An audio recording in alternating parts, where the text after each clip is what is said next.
All right, Vic. We're ready on our end. You ready? I guess. I still don't really know how this works. You'll be fine. It's just until we find a replacement for Barclay. Yeah, I know, but still. Listen, intern, you'll be fine. Take a deep breath. And if you start to choke, I'll help you all right? I'll be right here in your ear. But then they'll hear you coaching me. They can't hear what I say through your headphones. Oh, okay. Yeah, that's good to know. Thanks. Okay, the song is ending soon here. You ready? As ready as I can be. Okay, wait. 5 seconds after I stop the countdown, okay? Then go. And in 5, 4, 3, 2, 1.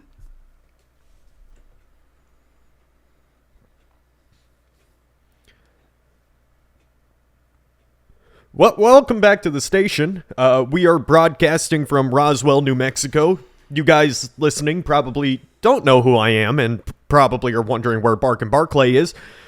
Well, I'm sorry to say that we had to part ways with Barclay, but until we find a replacement for his segment, you'll have me.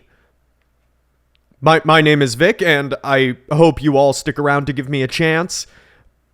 I'm sort of new to this, so please give me a shot before tuning into a different station. So, just like Bark and Barclay's show, we will continue to have live callers that can call into the show, but we're going to do something a little different. You all remember that Barclay loves his conspiracy theories. Well, of course you do. What am I saying? What am I... Oh, God. What are... Anyhow, I'm not a believer, like some of the listeners out there, but I do think that the theories themselves make for fantastic stories, so why don't we analyze them, see what makes them the way they are, and find an explanation behind the theory itself. We're losing some listeners. Let's go. Get the show started. You don't need to explain what they already know.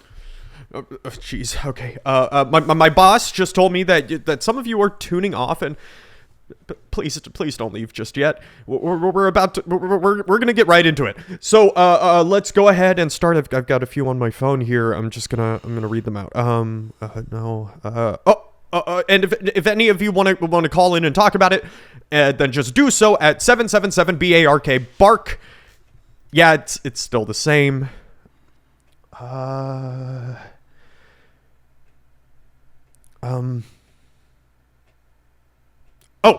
Okay, so here's the first one. Adolf Hitler faked his death. Okay, this is a stupid one. I feel like everyone's heard it before. The way it goes is that Hitler used some kind of double and fled Germany during World War II. Thing is, Hitler killed himself. Come on, this is one of the weaker ones in my opinion, and it's part of the reason why I'm not too keen on these things. Vic, you're doing great.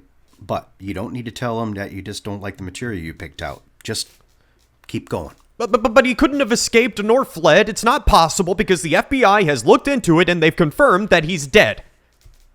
I mean, even if he did, he's probably dead by now anyways. But that doesn't mean that I'm not open to talk about it. Please, the lines are open if you want to call in.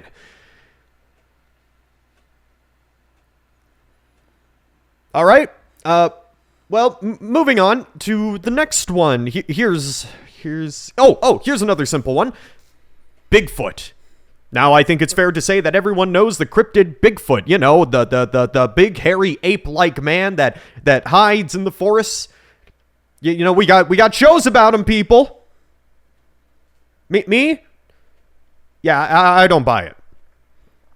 See, you mean to tell me that Bigfoot, this giant hairy creature, lives within the forests of the U.S. and Canada, and we're unable to find him because we don't know? Come on, there's hundreds of reasons people mention why Bigfoot is so elusive, from being the last of its kind to actively not wanting to be found. There's a lot. But if you ask me, Bigfoot is just another character that can be easily explained away using logic and science. For instance, 2017, a shaman wearing furs made hundreds in Colorado claiming Bigfoot was there. In 2013, a guy shot his friend in the back, thinking he was Bigfoot. There's hoaxes too. Consider the guy on the other radio station from California who made people believe he caught one, only to call the audience gullible weeks later. If you ask me, Bigfoot is a phony's tale, and one of the least believable at that. Okay, Vic, you gotta slow down, bro. Especially on the debunking. We're losing listeners. Keep it up, though. You're doing great. Okay, I've just been told by my boss that some of you aren't on board with the new direction of the show. So, let's change topics a bit, okay? Roswell, New Mexico. Now, I'm sure many of you are familiar with the lore of Roswell, being that many of you listening in your cars are from here. The city's most famous incident that an alien ship crash landed here. The aliens aboard died, and the government came and cleaned it up. But there's actually a logic... hold on a second, guys. Well, it looks like my boss has come to join us. I have, actually. So, the man you just heard is Luke. He runs the show from behind the scenes. Say hello, Luke. Hey, everybody. You're coming to join us? Well, Vic, sounded like you could use some help. And it also looks like you left my mic on as well. Someone called in and said that they could hear me. Not gonna lie, buddy, you're blowing it. Oh, shut down, huh? Well, come on, I thought they loved this idea. I'm not gonna lie to you, man. You're the antithesis of Barclay, but all hope is not lost. Continue the show. I'll hang out right here. So, let's continue, Vic. Tell me more about Roswell. All right. Well, in 1947, it was said that a UFO, a flying saucer, had crash landed here in Roswell. There were many witnesses that back up the claim. The claim also states that there were alien bodies recovered by the military, and then soon afterwards they cleaned everything up and covered it up. It's hogwash. I believe in the Roswell incident. Yeah, well, so do I. There's no denying something did happen. But it was a weather balloon. It's been debunked for decades now. No, Vic, I believe it was a UFO. What? No, you can't be serious. I believe it was a UFO that crashed, and I believe that we found extraterrestrials in the craft. Then the military took it all and covered it up from us. But come on. You're joking. How could you believe that? It was a weather balloon. That's what they say. Well, because that's what it was. There's no evidence that it was anything more. But no evidence it wasn't. Listen, the government has kept so many secrets from us over the years. Over the decades, I just think we shouldn't take what they say at face value. There was an official report from the military that stated it was a weather balloon from Project Mogul. The Air Force admitted it in the briefing prior but to what about the lieutenant colonel in the 1970s who said that it was all a cover-up by the government? Yeah, what about it? That was well before the published Air Force report about it. How do you explain all the people that said that they saw it? People lie all the time. Why would they lie? Attention. People want attention. It makes them feel important. I mean, look at how many people have claimed that they were abducted by aliens. You can't tell me that you believe them too. Why not? It's very possible that they would just want to study us, just like we study other species. I bet you, if we make contact on another planet, we'd do a similar thing. A similar thing? Yeah. Do you remember in high school, science class? Sure. We didn't go to the same school, but I'm sure we had a similar curriculum. Didn't you dissect a frog? Well, yeah, everyone dissects a frog, Luke. And why do we do that? To learn. But we were just teenagers. Do you think that it's responsible to be letting teenagers take a knife to a dead frog? I remember this one kid. His name was Kit. He thought it was so funny. He picked up the frog after he pinned its flesh back, and he made it dance. He actually made the teacher throw up. It was pretty funny. But the point is, we dissected frogs. Other schools may have done other animals as well. But we did this to learn about the species. And we learned as children to do it. So why wouldn't people from other planets want to do the same thing so they can learn about us? I know our scientists would. Wow. I can't believe that you fall into this. Let me ask you this. No conspiracy theories involved. No lies, just in your mind. Do aliens exist? Well, of course. We already found bacteria on other planets that they clearly exist. No, I mean humanoid aliens, bipedal, walking extraterrestrials with a thinking mind. No. No? No. Why not? It's just not feasible. So, you think that in this vast universe of planets, stars, solar systems, galaxies, and places that we don't even know exist yet, that we're the only living creatures? Yes. You know, most scientists actually would disagree with you on that. There's even a scientific equation. Mathematical, if it's an equation. Whatever. That tells us we are not alone. Okay. Do I think it's possible? Do I think that the possibility of aliens existing is plausible? Yeah, okay, sure, maybe. If we found bacteria, then maybe there could be something else out there. But do I think that advanced civilizations and technologies, that these creatures would have these advanced civilizations and technologies that allow them to come to our planet in a near silent flying disc? No, I don't. And I never will. Open your eyes. See what everyone else sees. Oh, I see what everyone else sees. I just see it with a clear view. Tell me why you're so skeptical on all this. Okay, well, tell me this. If aliens exist, why haven't we had a confirmed contact yet? Space is huge, and we've only made it to Mars. Well, that we've landed on anyway. Yeah, no aliens there. Yet.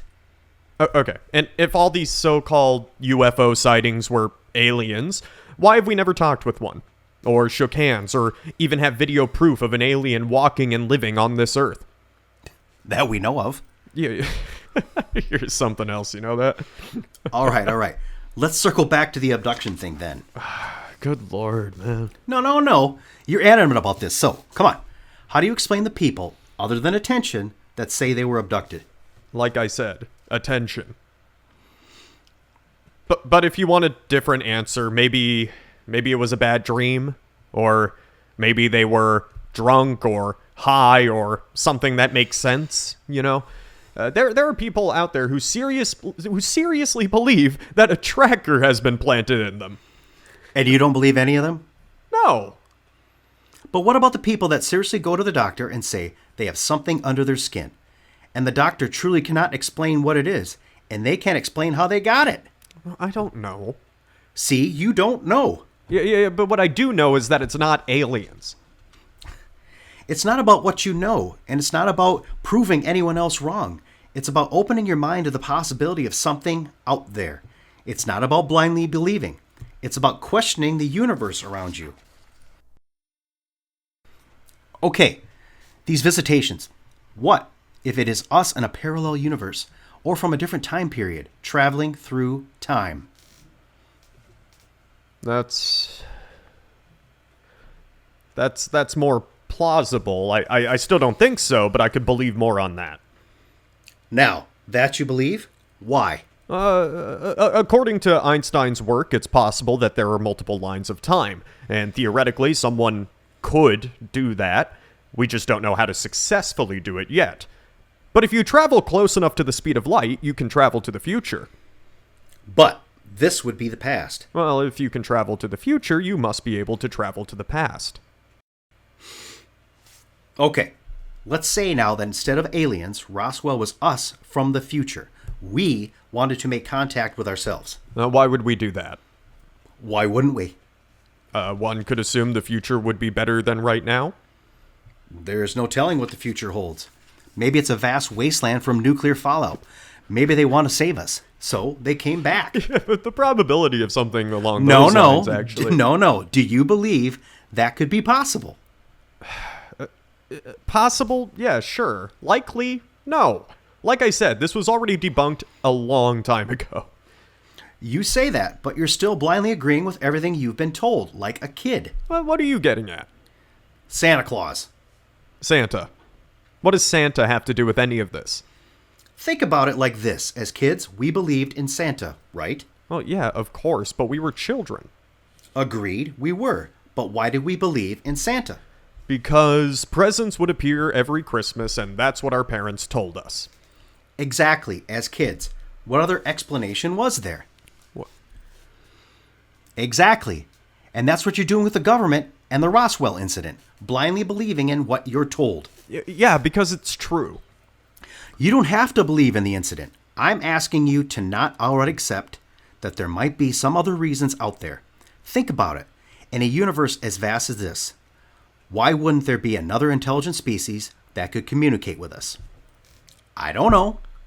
And I don't know why we haven't met them yet. But my point is, and this is something Barclay told me himself, while you may not believe it, you don't have to blindly accept what the supposed truth is. That's the joy of conspiracy theories, not debunking and explaining. Theorizing, challenging everything you know, even if it doesn't make sense. They're called theories for a reason. Well, I'm getting the signal that it's time for a break. We'll be right back after this next song.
And we're back. I'm Vic, your host, and I'm joined here with my boss today, Luke, and you're listening to Open Your Eyes. For those of you who are just tuning in and wondering where Barkin' Barclay is, we unfortunately had to part ways with him, and we decided in our break that this was the new name. You explained too much, Vic. Yeah. Now, before break, we were talking about challenging our beliefs and our knowledge of things. That's right. And somehow, even with our new host, we were able to receive one caller. Vic, would you like to put him on? All right, you're on Open Your Eyes with Vic and Luke. Who are we talking to? Hello? Are you there? Yeah, sorry, I went through a tunnel. That's all right. So, who are we speaking with? Yeah, my name is Clay. Well, nice to meet you, Clay. Where are you from? I live over on Aztec Road, if you know where that is. Yeah, on the east side. Yeah, right. So how are you doing today? I'm doing well. I'm a big fan of Barclay, honestly, but I was listening, and I thought you two were doing an okay job at taking his place. You started off kind of bad there with you, Vic, but, you know, your boss helped you turn it around. Luke was your name? Yeah, Luke. Yeah, Luke helped you turn it around, so I'm glad to see the show won't die off with Barclay. Thanks, Clay. So, now, what did you want to comment on? Well, I wanted to add to your discussion about alien abductions. No. Oh, we'd love to hear it, Clay. Great. So, about 10-ish years ago, and I'm 26 now, I was taken aboard a ship by some extraterrestrials. Well, give me a break. Vic? No, I know. I know how it sounds. I do. I wouldn't believe me either, but it happened. So I wanted to tell you, Vic, that it can happen, and all that I can say is that I pray to God that it never happens to you. Okay, fine. I'll bite. Why? Listen, I won't go into detail if you don't want me to. But if I just know that it happens, then I can honestly say that I've never been as scared in my life as I was on that day. There's no judgment here. Go on. You can tell us. Please, don't mind Vic, Clay. I'm listening. You sure? I don't want to mess up your show. Make your first episode about some nutcase. No, Clay. You are fine. Please, go ahead. Okay. So, I was a teenager when it happened. I was about 15 or 16. I was kind of a little kid about my routine. I'd go brush my teeth by 9:30, bathroom so I could be ready to lay down and sleep by 10, all of that jazz. And I did that. But that night, we had sausage for dinner, so I brought a glass of water to bed with me. I woke up around 3 a.m., and I was extremely thirsty. I drank what was left in my glass, but I still wanted more. So I walked down to the kitchen. Now, here's the thing. You watch all these movies and shows or whatever about aliens, and they all show you similar things, right? Where they come to abduct you, they either scoop you up from some beam of light, and you, like, slowly float up into their ship, or sometimes they just cut to you there, and you don't even know how you got there, you know? And I'm guessing that's not what happened to you? No, not at all. When I say I was scared, I mean it. I was a teenager, and I'm not ashamed to say that I pissed my pants. Oh, shoot, I'm sorry if I can't say that on your show. No, that's okay. Please, continue on. So I walk down to the kitchen, and I hear a bunch of noises. Cabinets opening and closing, plates and glasses clinking, and I hear loud thuds. And I'm thinking to myself as I walk closer to the kitchen that maybe it's my mom or my dad looking for something. So I walk in, and I see 3 guys, all with their backs turned to me, going through our stuff. And I just stood there. I'm standing there, I'm thinking, oh crap, some people broke into our home. How do I call for my dad without making any kind of noise? But before I knew it, I dropped my glass and it shattered on the floor. And the 3 men stopped and turned around and looked at me. And that is when I pissed my pants. Because they were not burglars. I was looking at 3 aliens right in the face. Eye to eye. And they looked pretty much like us. Their eyes were just slightly bigger. Not like in the movies where their eyes take up over half their face, but they had all black eyes. They didn't have noses. They had little slits in their face where a nose would be. And they just looked at me for a few moments, and I couldn't move, I couldn't scream, I couldn't even think. I was terrified. It was like I was paralyzed. Yeah, and let me guess, they were the ones who paralyzed you? No, that's the thing. I knew I was pseudo paralyzed from fear. I didn't know what to do. They looked at each other, and it was as if they were like communicating without even speaking, like some telepathy or something. And one of them walked up to me as I stood there shaking, and I was thinking, this is it. This thing is gonna kill me. But he didn't. He picked me up from my legs, he flung me over his shoulders, and walked me outside. And then him and the two others, they walked me far out into the woods, and I live like a half mile from the woods. And in these woods was a small area, and all of the trees were ripped straight down to the ground. And in the middle was a giant disc. They took me in it, they laid me on a table, and I remember a needle going into my neck, and the next thing I know, I woke up in my bed the next morning. Holy crap. That next morning, I threw up about 3 or 4 times, and I've still got a scar on my arm from what I think was them examining me. Jesus. What do you think, Vic? Hey, Clay, Yeah? tell me something, would you?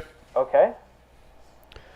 Now, you said you were out of water, so you went down to the kitchen to get some, and that's when you saw these creatures, right? Yeah, that's right. And then the next morning, you threw up 3 or 4 times, you said. Yes. Right. Is it possible that you were just sick from being dehydrated? You said that you had sausage, and that was the reason you brought water with you to bed. You, at some point, finished most of the water before 3 a.m. when you went down to get more. Right, but I don't remember when I finished most of the water. It's just water. No one would remember. Yeah, okay. Hold on, Clay. So, you don't remember anything before you went down. You also don't remember anything after you got on the ship. Then, you threw up in the morning multiple times. Sounds like you just had a really bad nightmare and then got sick from dehydration. Wait. So you don't believe him at all? Well, you know what? Let's look at the facts, right? He had sausage, an extremely salty and thirst-quenching food, something that lasts for hours in your system, causing dehydration. He doesn't remember the start or the end of his story, consistent with a dream, and on top of that it has been proven that sausage right before you sleep can cause outlandish dreams. Then, he got sick in the morning, throwing up, probably from his dehydration. Let me ask you something, Clay. Was your glass full of water in the morning when you woke up? I'm not sure. All I know, my mom brought me some water to help wash out the taste from my mouth. So what if it was?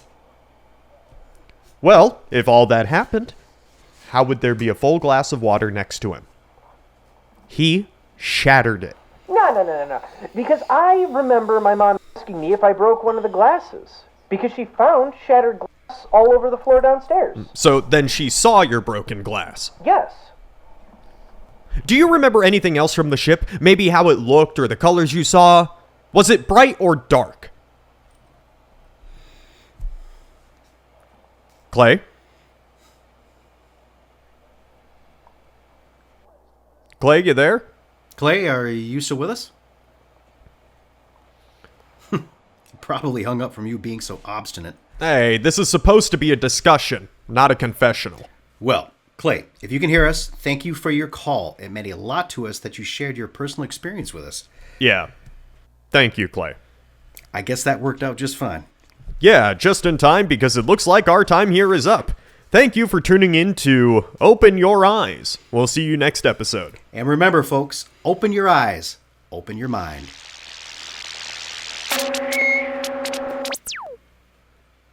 Well, I think it turned out okay. Yeah, you could say that. Wasn't very good at the start, though. Yeah, I can't help but wonder if that Clay guy hung up on us. He could have. Barkley has had his people hang up on him before. Yeah, I remember, but I can't help, feeling bad, a little bad, about him leaving the call. Is that so?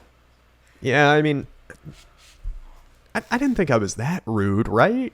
Well, you were more abrasive than Barkley is, Vic, but it's a learning experience. Sometimes you'll have to accept that the answers aren't always going to come.